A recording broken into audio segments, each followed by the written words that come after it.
Welcome, guys, to another episode of The Candy Show. I'm your host, Candy. We are back here with another episode. We have double special guests in the building. All righty. Hey, okay, so he already spoke, but let me go ahead and introduce them. You have seen this lady, and I know you have heard her voice, Miss Kim Yarbrough, veteran TV, film actor. She has also been on, I said you heard her, season 2 of The Voice, NBC The Voice. And speaking of The Voice, you have a role on Kid Cosmic as the voice of Flo.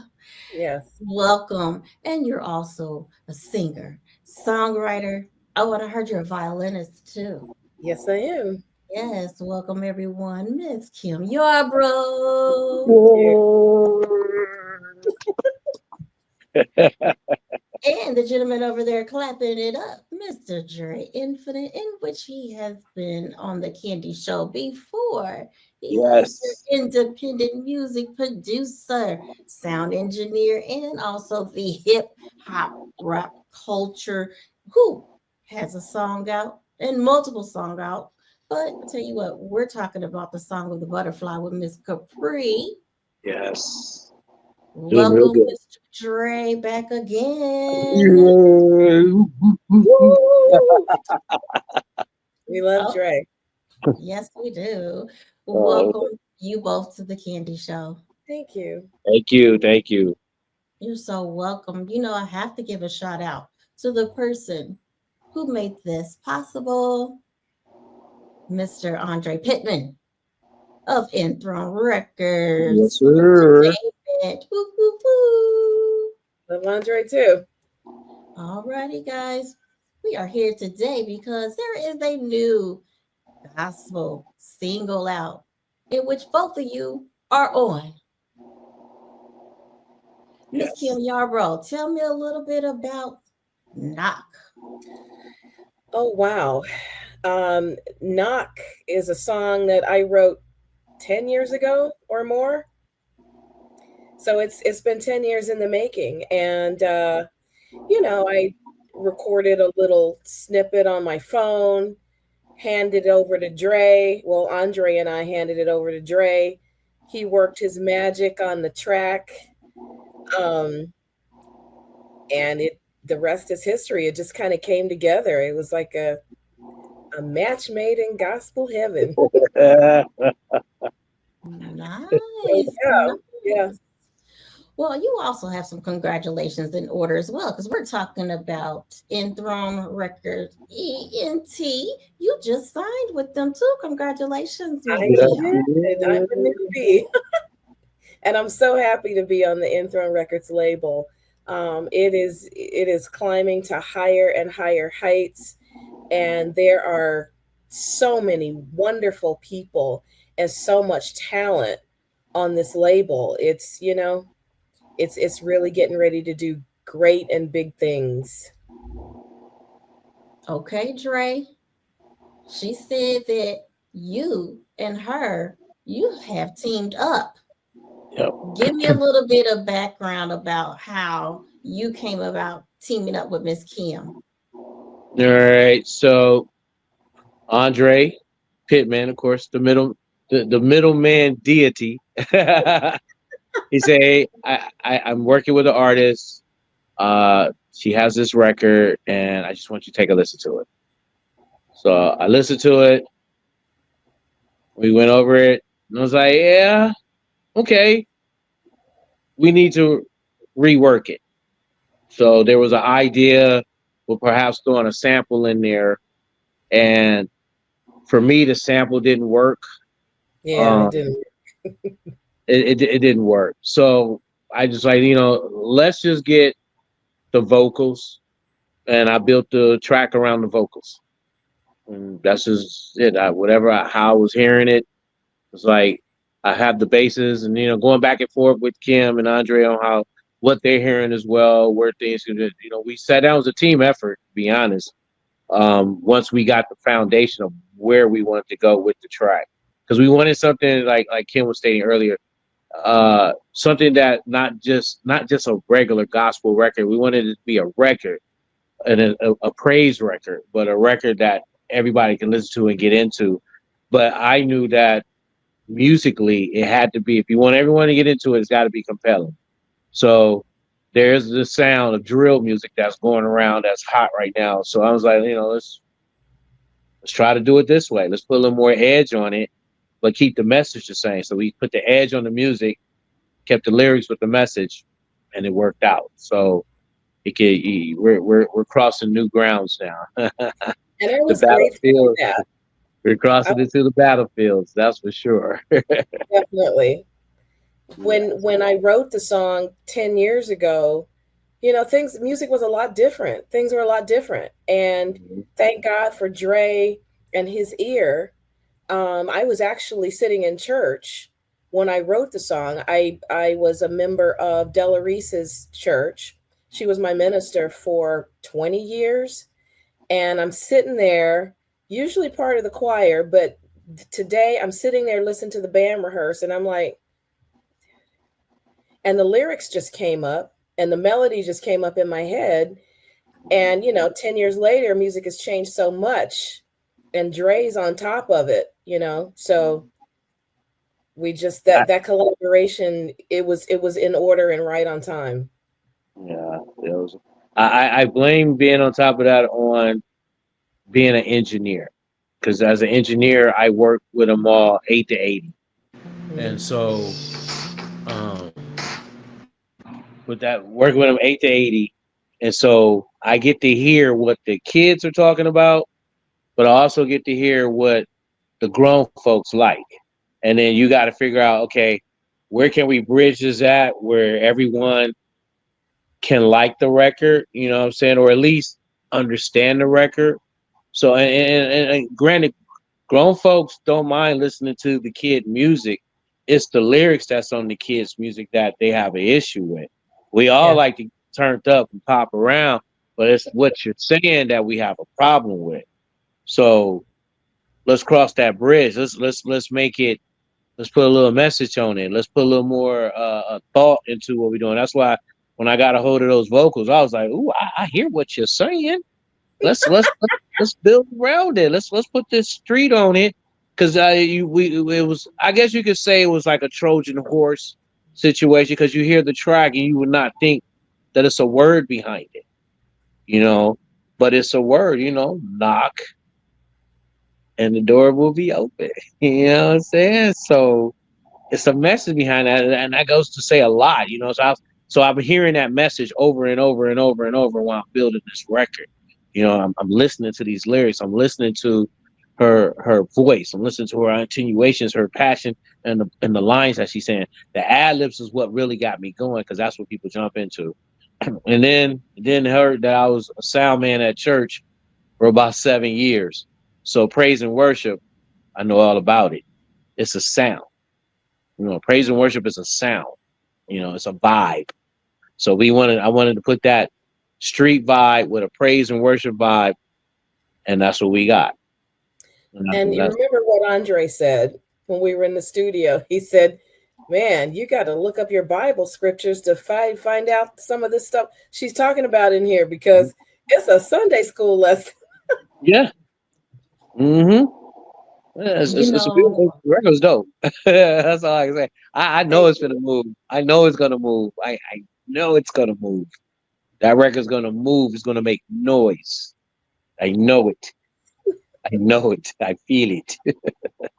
Yes. Thank listen, you, I Dre. can totally agree with both of you guys. I said this when Andre and it, let's just first of all say, is it out yet?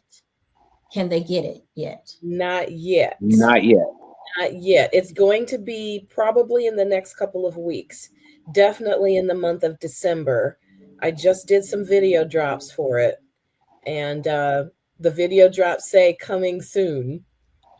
Nice, nice. Well, I thank you. I got an exclusive listen to the song, and I love it.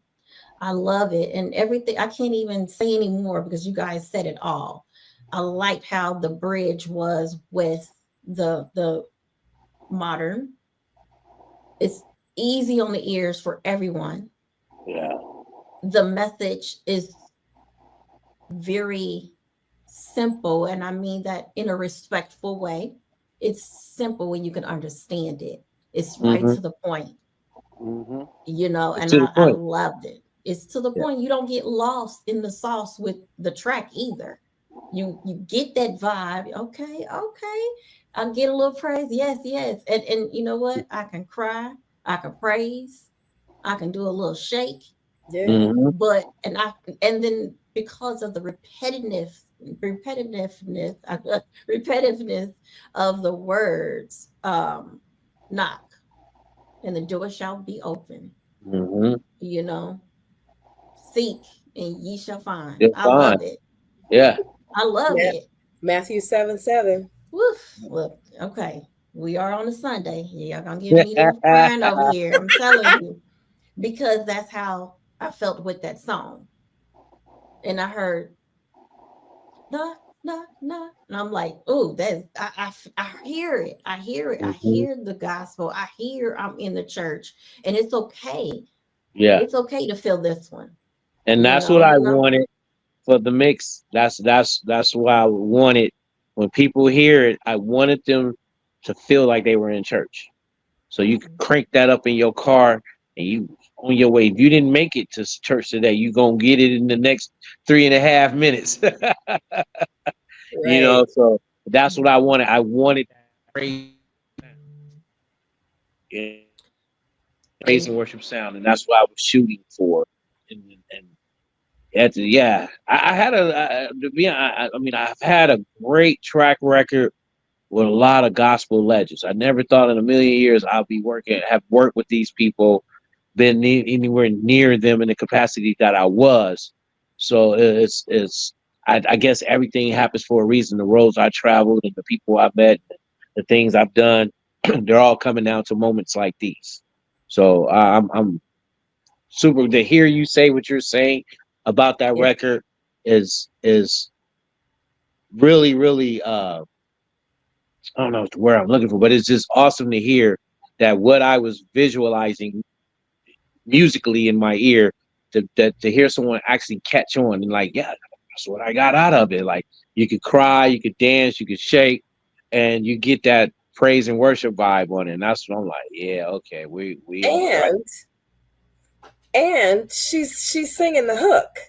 That's what makes me happy. She Yeah. remembered the hook. That's what we want. That's you want that hook to go over in your head over and over and get an earworm so you can't get it out of your head. That's what you want. Mhm. Yeah. As a singer, as a songwriter, as a producer, engineer, that's what you want for you want to get in people's heads and have them remember it and enjoy it. And Mhm. I was glad you did that just now. Yeah. listen, you guys, listen. Every time while you're talking, I'm just hearing it, and see that'll be me because I get emotional. But I love to listen to music where you can feel it, you know, and it's just it's.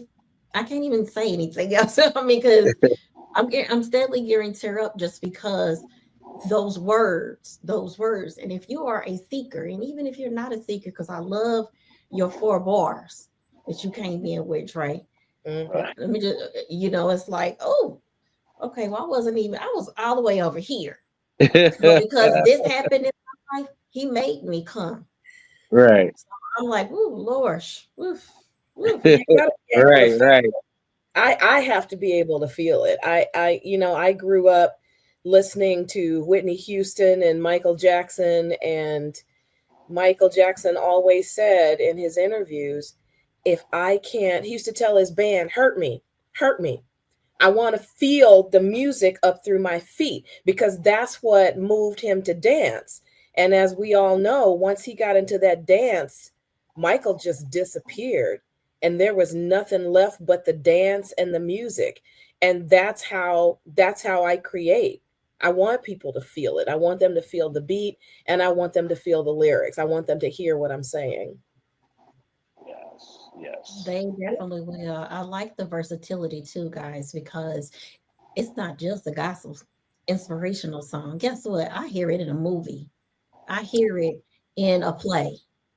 So I hear it being able to be played, be heard on different formats. That's the second time I've heard that. That's the second time I've heard it. So you know what they say, when two or more people Oh, tell you the God. same thing, that's a confirmation. And these two people don't know each other. That's it. I try. Nothing I feel but that nothing but him. that record Well, is let's gonna be different. It's and it's needed. It's Oh my needed. God. It's needed in so many forms right now. It's I like the fact that I'm actually doing stuff that's different.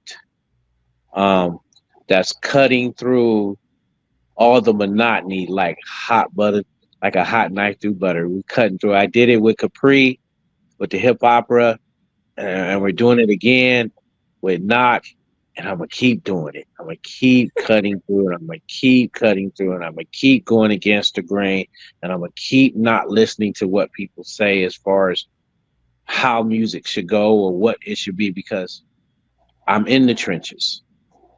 I'm in the trenches. I've done a lot of time in a lot of places, and I'm not gonna say I know everything, but I've experienced a lot. So Hmm. I'm gonna apply my experience to what I do and not just follow follow what people think anything as far as like music is concerned. Music is now I listen to my fiance, I gotta do that, but when it comes to music, it's it's you gotta stand on your own. You gotta believe in what you're doing is something that's gonna take notice. And one thing I really believe in is we make records to be timeless. And see, people are making records for a hot dollar. We're making records to be a part of history and a part of time. We're making records to change people's lives, to change people's emotions.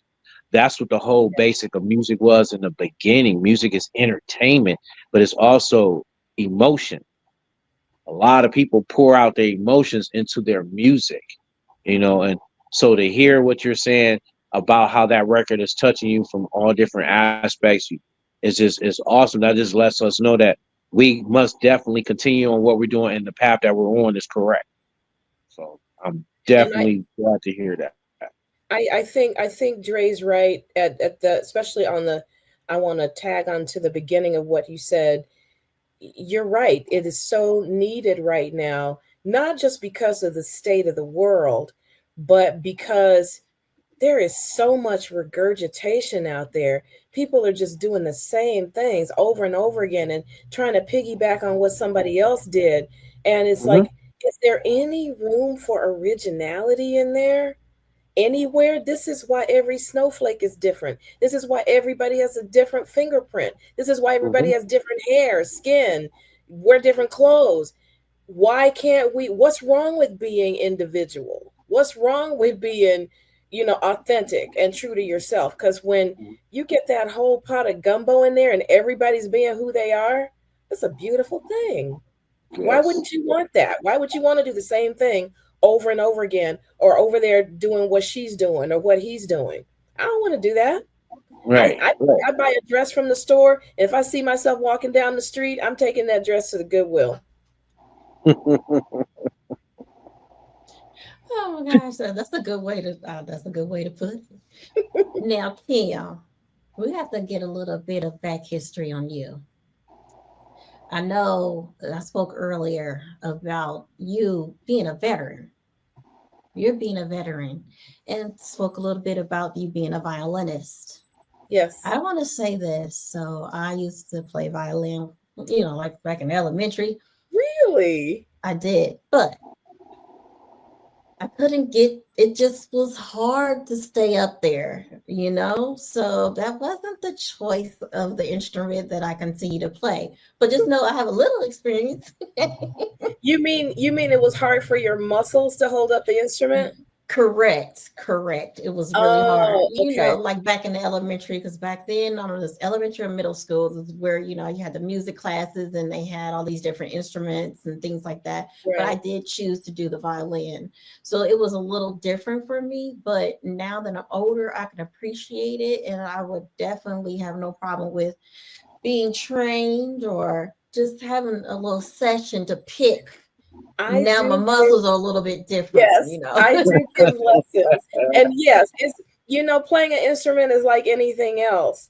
You're not gonna decide you're gonna run the Boston Marathon and train. I'm gonna give myself 2 weeks. No, the body needs conditioning, and it takes a little bit of stamina building over time to be able to hold the instrument up for a long time. Because some of those symphonies are like 2 hours long. And so you need to be able to, yeah, the violinists are up and down, they're up and down, but yeah, you just have to stick with it. We'll get you a training session. We'll get you one. hope so. Hope so. When I said you're a veteran, what is it that you don't do? That's a question. There's But plenty. but let everyone know. First of all, after hearing I was going to interview you, I'm doing my research, looking at some videos, and your voice is just so amazing. It is Thank you. amazing. You're so welcome. I mean, I could just hear you all day long. I actually prayed for my voice. It was an answered prayer because I was a violinist and pianist from the time I was 6. I didn't do anything. I wasn't singing until I was 18. But I remember I asked for the gift of song when I was maybe about 10, and I wrote an essay about it in school. And I prayed and I asked God for a voice that would move the world, for a voice that would make people smile or laugh or cry, or just to give me that power in my vocal cords. And I started singing when I was 18, and I have realized, and it's not lost on me, that prayer was answered. But a friend of mine, my friend of mine used to say, "You open your mouth and God comes out," and I'm like, "Thanks, God, thank you, Yeah, Oh that's my dope. goodness. thank That you is for a that." beautiful story. Oh my goodness. That's dope. That's dope. Do you That's find yourself do you find yourself still needing training? Are you still training yourself, or are you being instructed by anyone regarding your voices? I think at this point, once you get your own style, um, and if you know how you got there, meaning if you remember the road that you traveled when you were training, you can make sure that you keep up on your training yourself. At least I can, because I'm a teacher. And so I teach this to my vocal students week in and week out. Open your mouth, use your diaphragm, don't sing on your throat, blah blah blah. We need to understand what you're saying.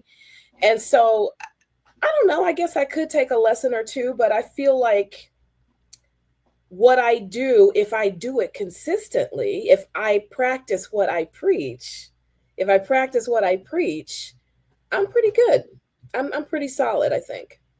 hey, You're more than solid. I'm just saying. First of all, I hope you come to the Midwest sometime soon. I will. Because I want to. I'm telling you, I'm gonna be in the front row, and I'm just be crying because of the gift that you were given, the gift that you asked for. It's just so amazing, and I Thank like you. how I was not only able to hear you in a regular, let's say R&B or a gospel, but I hear that theatrical training. I Yes, hear the opera, and it's just so it just fills the room. I love it. thank you. Yeah, when you're trained on the stage, you are taught to be bigger than life. So very talented voice right there. Very talented voice. thank you.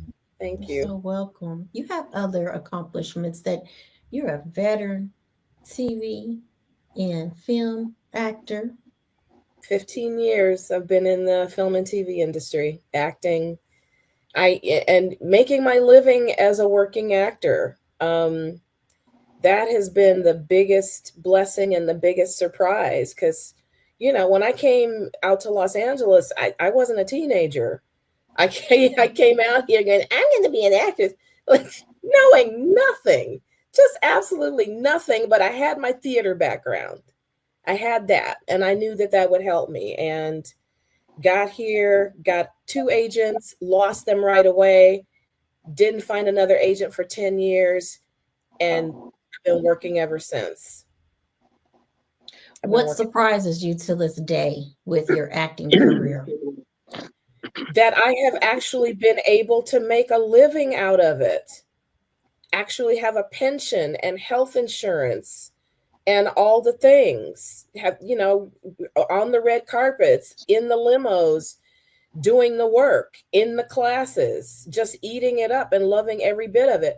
And yeah, I knew that's what I wanted to do when I came out here, but I also know how many people come out here by the thousands and never set foot on a lot, a TV show, a movie location, and get back on the bus and go back home.